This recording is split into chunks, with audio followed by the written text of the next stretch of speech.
dialogue about the divisions within the disunited states of America. I'm Tom Jackson. In this post, we start looking at an issue of science which tragically became politicized, resulting in one of the major divisions within the American populace.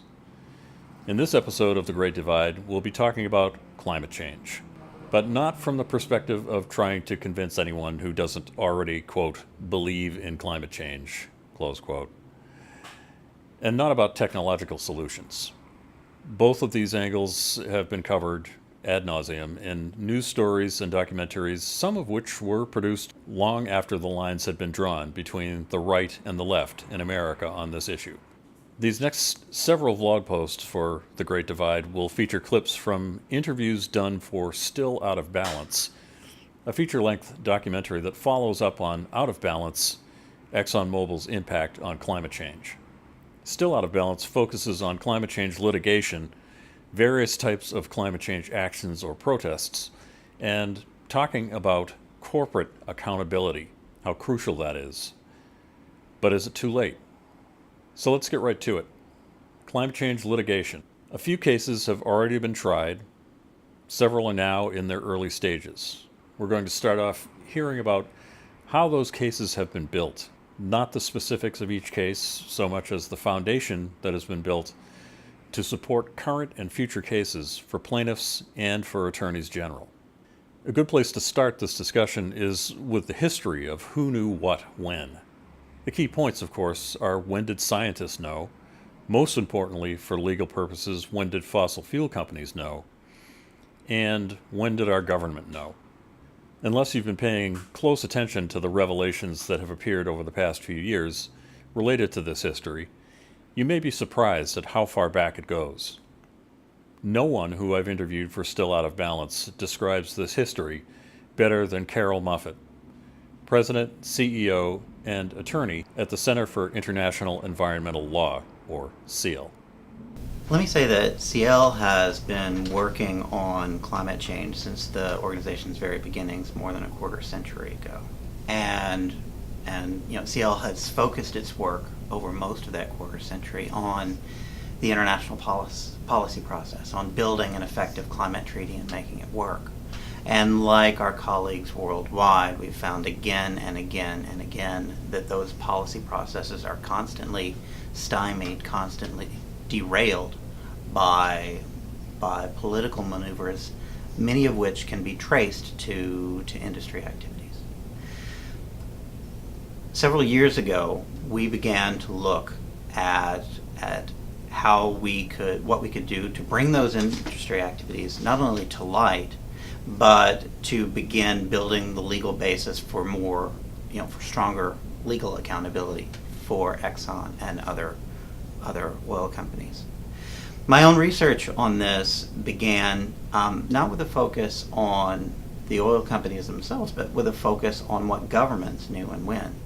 I'm an international lawyer, and I was looking to understand, at what point were leading officials in the United States and other major governments really on notice about climate change in a way that they should have responded and owed an obligation to the international community to respond.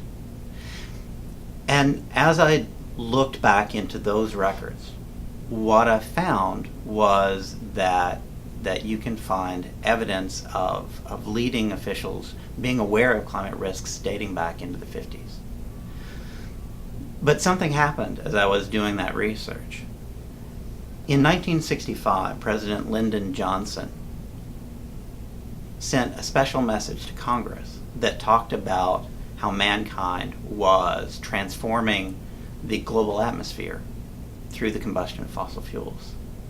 And it occurred to me then, if you've got the President of the United States sending a special message to Congress that the burning of your product is transforming the global atmosphere, what industry, what executive in their right mind isn't all over that? And so what that led me to realize is there's a point before the current debate, a point before the tobacco debates, at which the industry would have been less guarded in what it said publicly about climate change. And so we set out to find out what that point was and look for older records that demonstrated when the industry was on notice. And this concept of notice is really important because oil is at its heart a product. And the oil companies, as producers and marketers of that product, have legal responsibilities. And one of those responsibilities is a duty to warn the public about the inherent risks of their products. And so what we set out to understand was, what is the earliest stage that we can document that the oil companies knew that the combustion of oil created those risks, and what did they do with the information that we had? And that's been the genesis of this research. So it's been, we've done it both to understand what they knew and when they knew it and what they did about it, and ultimately to use that research to inform legal accountability for these companies, to essentially establish the baselines for when would the clock have begun ticking for their notice. And I think it's really important to recognize that as we've documented this, once a company knows something, it can't unknow it. And that's a really key thing to bear in mind. I think one of the successes of the industry's denial efforts is that the clock is constantly being reset on climate change and the climate crisis for the public. Over and over and over again, people are constantly treating climate change as if it's a relatively new issue, as if the science is still uncertain. One of the key turning points for me was the opening statement of Senator Tim Wirth in a hearing that Congress convened in 1988. And in that opening statement, you can hear the frustration in his voice. This hearing is not to talk about the reality of climate change, he said. It's to talk about what we're doing about it. And at that point he says, we've been doing this for 15 years, and it is high time to move from debate to action. And this is 1988. And yet you can look back to the 2000s, you can look back to the mid 2000s, you can look back to last week and find people still treating this as if it's a relatively new issue. And I think part of the success of the oil industry's efforts is reflected in that, the fact that the clock is constantly being reset on the climate crisis. And what our research demonstrates is that not only have government and scientists known about climate risks since the 1950s, the oil industry was there all along. And all along they were using what they knew to shape not only the public debate, but to shape our conception of what the science really showed.